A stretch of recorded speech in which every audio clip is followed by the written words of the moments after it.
العالمين والحمد لله رب العالمين.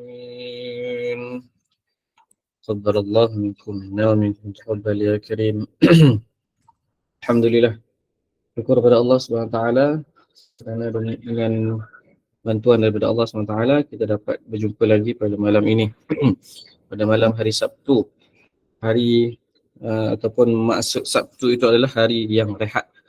Jadi saya ucapkan terima kasih kepada semua hadirin hadirat yang berada dalam majlis kita pada malam ini, yang sanggup untuk memberikan masa, tuan-tuan perempuan sekalian, untuk sama-sama kita memeriahkan ataupun kita mengimarahkan majlis muzakarah kita. Kerana betul dituntut kepada kita untuk pada setiap hari itu untuk kita penuhkan masa kita itu dengan perkara-perkara ibadah. Perkara-perkara ibadah kemudian barulah diisi, disulami, diselangi dengan aktiviti-aktiviti yang bersifat keduniaan. Jadi mudah-mudahan pada setiap hari Sabtu sebelah malam kita melazimkan diri untuk menghadirkan, mengimarahkan majlis ini. Mudah-mudahan supaya kita ada hujah di hadapan Allah SWT kelak berkenaan dengan peranan kita mengisi masa dengan ibadah dan peranan kita mengisi masa dengan mencari ilmu dan peranan kita mengisi masa dengan mendengar ayat-ayat Allah Subhanahu Wa Taala. Jadi insya-Allah saya akan sambung sesi seterusnya dengan sedikit tadabbur Al-Quran, kerana kita dituntut untuk mengambil pengajaran daripada ayat-ayat Al-Quran yang kita baca. Kerana Al-Quran itu diturunkan untuk menjadi tauladan kepada kita, menjadi panduan. Setiap ayat yang kita baca sebenarnya memberi pengajaran kepada kita. Dan bahasa Al-Quran ini bahasa yang berulang-ulang. Allah Subhanahu Wa Taala berfirman, "Walaqad yassarnal Qur'ana lidzikri fahal min muddakir." Telah aku mudahkan Al-Quran itu, Allah mudahkan Al-Quran itu untuk diingati, supaya senang untuk diingati. Ada tak di antara hamba-hamba aku tu yang nak menghafalnya? Macam tu.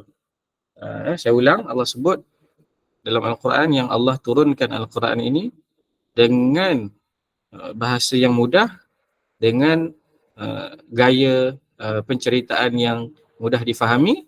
Kenapa? Kerana untuk diingati oleh hamba-hamba dia. Supaya kita ingat kepada pesanan-pesanan Al-Quran itu. Ada tak di kalangan kita yang nak hafalnya? Kan? Itu daripada situ kita faham bahawasanya marhalah ataupun fasa kita membaca Al-Quran ini bukan kita terhenti pada fasa membaca sahaja. Itulah kesilapan kita. Kita kena berpindah daripada fasa membaca, kita kena naik kepada fasa tadabbur, ataupun kita kena naik kepada fasa menghafalnya pula. Kan?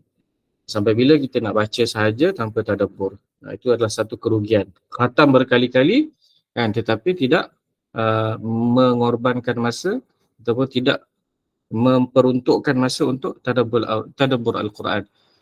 Ia seperti mana orang yang pergi umrah berkali-kali. Umrah berkali-kali tetapi haji satu pun tak pernah pergi. Itu alangkah kita kata ruginya, ataupun kita kata dia kena betulkan. Itu kena betulkan perkara itu. Cukuplah kita memadai bacaan kita tu, tetapi kita ambil juga, kita kena ambil juga dengan tadabbur kita tu. Jadi puan-puan, tuan-tuan yang saya kasihi sekalian, pada malam ini insya-Allah saya nak kongsikan kepada hadirin hadirat sekalian berkenaan dengan surah Yusuf. Kan? Apabila kita membaca surah Yusuf, Bila kita membaca surah Yusuf, surah yang berada pada juzuk yang ke-12. Surah yang berada pada juzuk yang ke-12 dan juga surah yang ke-12. Kan berada di juzuk yang ke-12 dan juga surah yang ke-12. Cantik surah Yusuf kan. Cantik, elok, tampan seperti mana Nabi Yusuf itu sendiri. Kan kita pernah dengar Nabi Yusuf itu adalah Nabi yang paling tampan sekali. Kan? Nabi yang paling tampan sekali. Rupa-rupanya kenapa Nabi Yusuf itu Nabi yang paling tampan? Kerana ayah Nabi Yusuf iaitu Nabi Ya'qub berkahwin dengan seorang perempuan yang sangat cantik. Seorang perempuan yang sangat cantik. Perkara ini saya tak boleh sahkan, tapi ini adalah melalui pembacaan saya, nanti saya kena sahkan. Okay? Nabi Ya'qub, ayah kepada Nabi Yusuf, berkahwin dengan seorang perempuan yang sangat cantik, dan daripada perkahwinan Nabi Ya'qub berkahwin dengan dua orang isteri. Jadi salah seorang isteri yang disebutkan tadi adalah yang sangat cantik dan akhirnya melahirkan Nabi Yusuf. Nabi Yusuf ada adik seorang lagi namanya Bunyamin. Jadi Nabi Yusuf ini sangat disayangi oleh Nabi Ya'qub. Nabi Ya'qub sangat menyayangi Nabi Yusuf. Jadi dalam surah Yusuf ini, apakah pengajaran yang kita nak ambil? Banyak pengajaran, banyak. Tapi kita cuba malam ini kita ambil beberapa pengajaran. Pertama adalah berkenaan dengan bagaimana seorang yang mempunyai kelebihan. Nabi Yusuf ada kelebihan, iaitu disayangi oleh ayah, iaitu Nabi Ya'qub. Apabila Nabi Yusuf mempunyai kelebihan, maka rupa-rupanya kelebihan itu menjemput kepada ketidakselesaan, ketidakpuashatian adik-beradik yang lain. Nabi Yusuf ada ramai adik-beradik kerana hasil perkahwinan dengan dua orang perempuan, perkahwinan Nabi Ya'qub dan juga dua orang perempuan. Akhirnya Nabi Yusuf itu ada ramai adik-beradik. Disebabkan kelebihan yang ada pada Nabi Yusuf itu, adik-beradik yang lain berasa tidak selesa. Kan? Kita pun samalah. Kita sama ada diri kita yang mempunyai kelebihan. Mesti orang ada yang tak selesa dengan kita. Tak kira lah apa kelebihan yang Allah bagi pada kita. Kelebihan ada rupa paras yang cantik macam Nabi Yusuf, ataupun kita ada kelebihan kekayaan yang banyak, ataupun kita ada kelebihan suara yang sedap. Jadi kelebihan-kelebihan ini adalah satu anugerah daripada Allah SWT, tetapi dia bukan semata-mata anugerah, dia datang dengan ujian, dia datang dengan package, dia datang dengan ketidakpuashatian orang lain. Dan ada orang yang tidak berpuas hati dengan kelebihan yang ada pada kita, ataupun kita yang tidak berpuas hati kepada orang yang lain, kan? Bila kita tengok orang yang ada kelebihan daripada kita, kan, kita pun rasa tidak puas hati, kan? Biasa berlaku. Saya pun tak terlepas, sama. Kita manusia. Kita bercakap dengan kelemahan yang sama. Walaupun saya duduk di sini bercakap, tapi saya juga tidak lari daripada melakukan kesilapan. Jadi sebab itulah saya boleh bagi contoh. Sebab saya pun sama. Kita sama-sama ada kelebihan. Di mana kita juga mungkin tak sengaja kita dengki pada orang, kita rasa tak puas hati pada orang. Jadi tak puas hati ni dia berpunca biasanya daripada bisikan syaitan. Mula-mula syaitan datang bisik pada kita, datang bagi tahu kepada adik-beradik Yusuf tadi. Adik-beradik Yusuf, dia beri bisikan kepada mereka, kamu buanglah Yusuf itu. Kerana Yusuf itu dah menjadi kesayangan bapa kamu, sehingga kan bapa kamu dah tak sayang kamu. Jadi macam itulah. Mula dengan bisikan syaitan. Maka dengan bisikan itulah lahirnya satu perancangan. Ya. lahirnya satu perancangan jahat untuk membunuh Nabi Yusuf. Itu yang paling teruk lah. Sampai nak bunuh Nabi Yusuf. Adik-beradik ni, adik-beradik, bukan kata orang jauh-jauh, adik-beradik. Dan bukan kata keluarga yang bukan Islam. Itu keluarga Nabi, anak kepada Nabi Yaqub, kan? Kalau zaman kita sekarang Nabi dah tak ada kan. Jadi anak keluarga, anak alim ulama lah, anak tok guru lah, kan? Anak-anak tok guru bergaduh sama dia sampai nak berbunuhan. Jadi bermula daripada apa tadi? Bermula daripada bisikan syaitan, bermula daripada satu orang yang ada kelebihan, kemudian orang lain tengok tak selesa, syaitan pun datang kacau. Syaitan bagi bisikan-bisikannya dan keluar satu perancangan jahat. Mula-mula nak bunuh, lepas tu nak buang. Akhirnya buang dalam telaga. Buanglah Nabi Yusuf seorang-seorang dalam telaga. Tapi dalam ayat ni diceritakan ketika mereka buang tu, Allah dah sebut dah yang Allah akan selamatkan Nabi Yusuf. Jadi Nabi Yusuf tak perlu risau. Kalau kita tengok movie kan, kalau kita tengok cerita, kadang-kadang ada orang dia tak suka tahu ending tu macam mana. Dia tak suka orang lain cerita dulu, dia nak tengok sendiri. Tapi kalau dalam gaya bahasa yang Allah pakai ni, Allah cerita dulu bagi pembaca tu rasa bertenang kan. Bila kita baca kan, kita sampai ayat Nabi Yusuf kena buang, kita jadi sedih. Kita jadi sampainya hati kita rasa macam tu. Tapi Allah bagi tahu dalam ayat yang sama, Allah bagi tahu jangan kamu risau kerana Allah akan selamatkan Nabi Yusuf kan. Dan surah Yusuf ni digelar sebagai ahsanal qasas kan. Dalam ayat yang ketiga, disebutkan nahnu naqussu 'alaika ahsanal qasas kan. Ahsanal qasas ni cerita yang terbaik ataupun cerita yang paling indah. Cerita Nabi Yusuf ni adalah cerita yang paling indah sekali. Allah gelarkan. Kenapa paling indah? Kerana Nabi Yusuf ni bermula daripada dalam telaga, dalam perigi buta kan, dibuang dalam perigi buta, akhirnya diselamatkan dan akhirnya menjadi menteri, jadi pemimpin. Nampak tak? Daripada bawah naik ke atas. Allah nak cerita bagaimana Allah boleh merubah seseorang manusia tu kan, seorang hamba Allah tu daripada seburuk-buruk tempat. Dia duduk rumah setinggan ke, dia duduk rumah PPR ke, dia gelandangan ke, Allah boleh ubah dia. Allah boleh angkat darjat dia sampai jadi menteri, sampailah jadi yang paling berkuasa sekali. Itu adalah kuasa Allah Subhanahu Wa Taala. Itu adalah ahsanal qasas. Jadi balik kepada kisah tadi, bagaimana Nabi Yusuf ditinggalkan dalam perigi. Dan akhirnya Nabi Yaqub dapat tahu. Yang Nabi Yusuf tu diberitakan sebagai dah mati, dimakan oleh serigala. Nabi Yaqub sedih yang amat sangat. Tapi Nabi Yaqub kan beriman. Jadi apa kata Nabi Yaqub dalam ayat dalam surah yang sama juga, dalam surah yang sama pada ayat yang sekejap ya.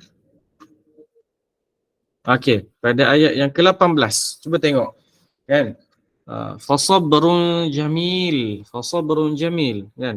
Maka bersabarlah aku dengan sebaik-baiknya. Nabi Yaqub kata, bersabarlah aku dengan sebaik-baiknya. Nabi Yaqub pesan kepada diri dia. Kan? Ni sayang, ni kehilangan anak kesayangan. Kan? Kehilangan Nabi Yusuf yang sangat dikasihi. Jadi apa kata dia? Fasabrun jamil. Bersabarlah aku dengan sebaik-baiknya. Wallahul musta'an. Kan? Kepada Allah jualah aku mohon pertolongan. Wallahul musta'an. Jadi kat sini kita kena ambil satu kalimah tu. Allahul musta'an. Kalau kita diuji dengan berita, kita diuji dengan berita yang kita tak sukalah. Kita terkejut berita kematian, berita kehilangan, berita kemalangan, kan? Apa yang kita sebut? Allahul Musta'an. Dia sebut Allahul Musta'an. Allahul Musta'an. Sebut macam tu. Ingat, Allahul Musta'an. Apa maksud dia?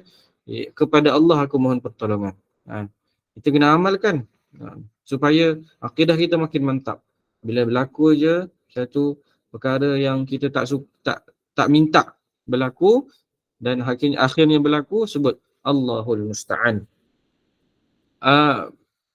Nabi Yusuf, kan? Nabi Yusuf, kita kata pengajaran yang berlaku kepada Nabi Yusuf tu ialah Nabi Yusuf yang mempunyai kelebihan, kebaikan. Dia tak kacau orang pun. Kan? Nabi Yusuf tak kacau adik-beradik dia pun. Nabi Yusuf hanya jadi mangsa kepada dengki adik-beradik ataupun pakatan jahat adik-beradik. Kan? Samalah macam kita pun. Kita berada di mana? Contoh kita dipulaukan. Contoh orang kampung pulaukan. Sebab kita tak kacau orang pun. Mungkin kita ada kelebihan tertentu. Jadi orang tak suka, orang pulaukan kita. Contoh lain situasi di pejabat. Kita tak kacau orang. Kita tak buat pada orang tapi kita dianiaya, dikhianati. Kan? Jadi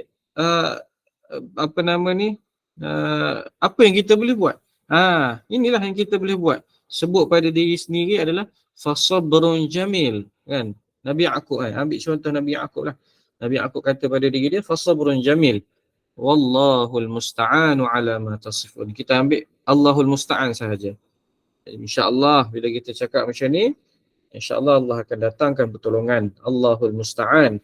Allah akan datangkan pertolongan dan hati kita akan rasa tenang. Hati kita akan berasa tenang.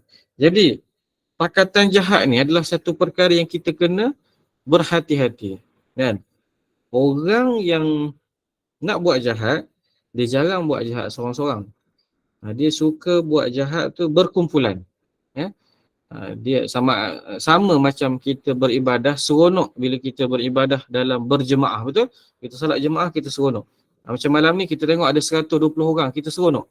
Alhamdulillah, seronok. Ramai orang ada dalam sama-sama kita. Sama juga macam kita nak buat jahat. Kalau kita nak buat jahat, dalam kumpulan itu lebih seronok. Lebih berlaku, lebih jadilah jahat tu. Kan?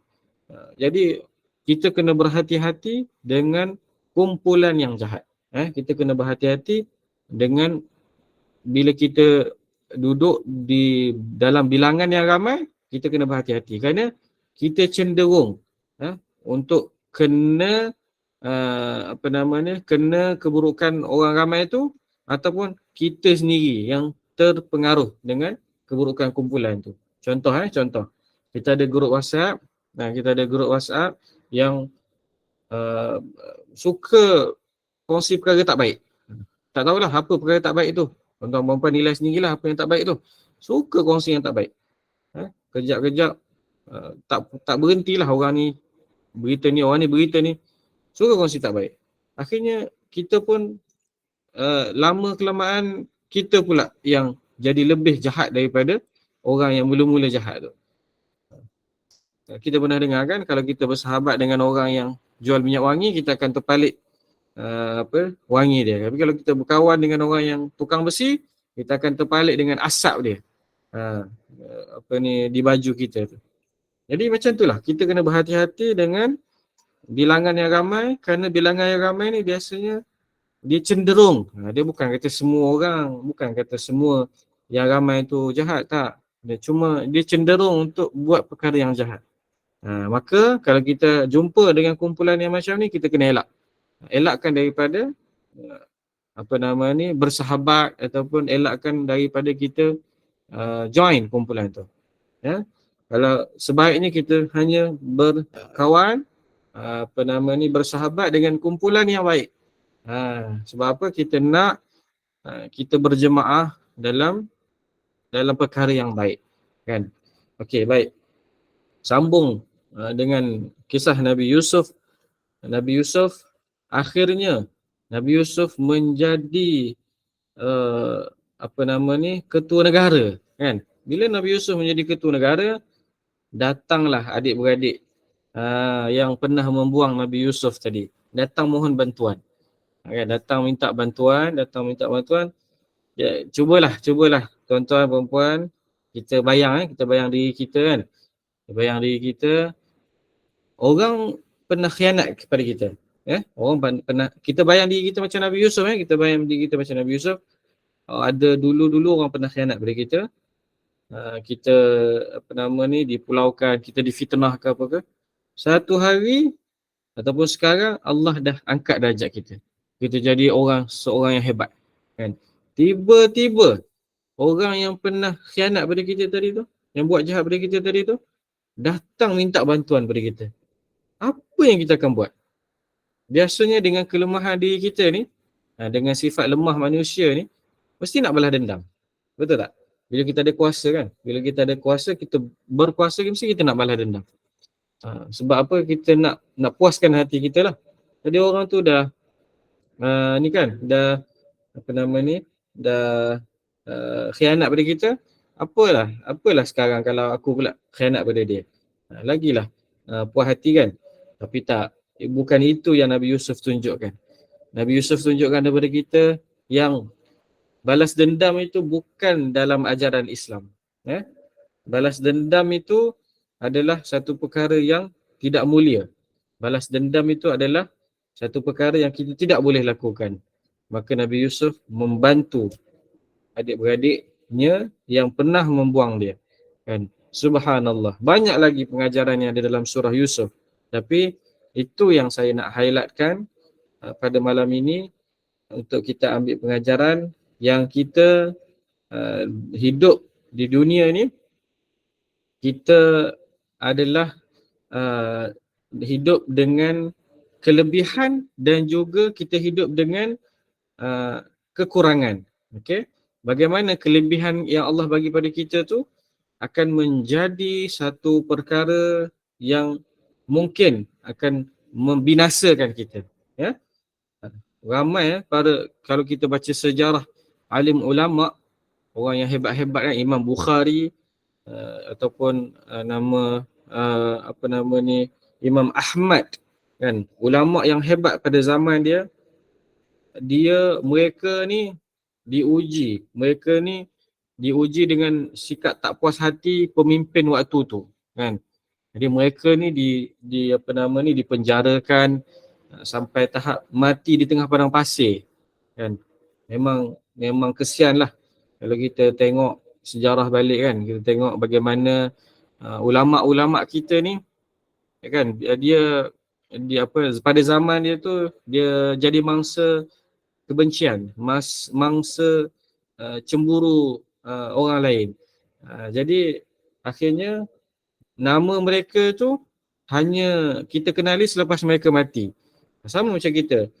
Selagi kita hidup, mesti akan ada orang tak puas hati pada kita. Selagi kita hidup, mesti kita pun akan tak puas hati dengan orang. Bila perkara ni akan habis? Perkara ni akan selesai ataupun akan tamat apabila salah seorang daripada kita mati. Barulah kita dah tak cari pasal dah. Kan? Kalau kita bergaduh dengan siapa-siapa, kan, orang tu mati dulu ke atau kita dulu? Barulah berhenti bergaduh. Selagi tak mati, selagi itulah bergaduh. Kalau dua-dua tak nak mengalah. Kan? Apa yang kita boleh lakukan dalam hidup ini, kita kena ingat, kalau kita boleh sakitkan hati orang ataupun boleh sakitkan orang, orang juga boleh sakitkan kita. Kita kena ingat macam tu. Jadi macam mana kita nak stopkan benda ni, macam mana kita nak kawal benda ni, adalah dengan kita meminta maaf ataupun saling bermaaf-maafan. Kan? Syarat untuk taubat kepada Allah SWT tu, kalau kesalahan sesama manusia ni ada satu rukun dia, iaitu kena mohon maaf kepada orang yang kita sakitkan, kepada orang yang kita buat jahat. Selagi kita tak mohon maaf kepada orang yang kita buat jahat, selagi itu kita akan terperangkap di dalam dosa tersebut. Sebab itulah cara kita nak berhentikan benda ni adalah kita kena saling bermaaf-maafan, sesama kita. Kadang-kadang kita tersakitkan hati orang tu dengan tidak sengaja. Sama juga orang lain pun mungkin tidak sengaja membuat kita sakit hati. Jadi perkara ni boleh selesai dengan cara bermaaf-maafan. Sama ada kita mulakan dulu ataupun orang di sana yang mulakan dahulu. Jadi cukuplah setakat itu sahaja pada malam ini. Mudah-mudahan kita sama-sama dapat manfaat. Kita hiduplah di dunia ni dengan sifat yang tawadhu', tidak melihat kelebihan orang tu satu perkara yang kita nak hapuskan, ataupun kita bersabarlah apabila kelebihan yang ada pada diri kita tu ada pihak lain yang cuba untuk membuatkan kita sakit hati ataupun untuk membuatkan kita hilang daripada nikmat yang kita ada tu, maka bersabarlah. Ingatlah perkataan Allahul Musta'an, sebutlah perkataan Allahul Musta'an. Mudah-mudahan Allah turunkan bantuan dan Allah berikan kepada kita ketenangan. Jadi saya serahkan kembali kepada moderator pada malam ini. Ya, terima kasih Al-Fadil Ustaz Muhammad Fitri Abdul Razak.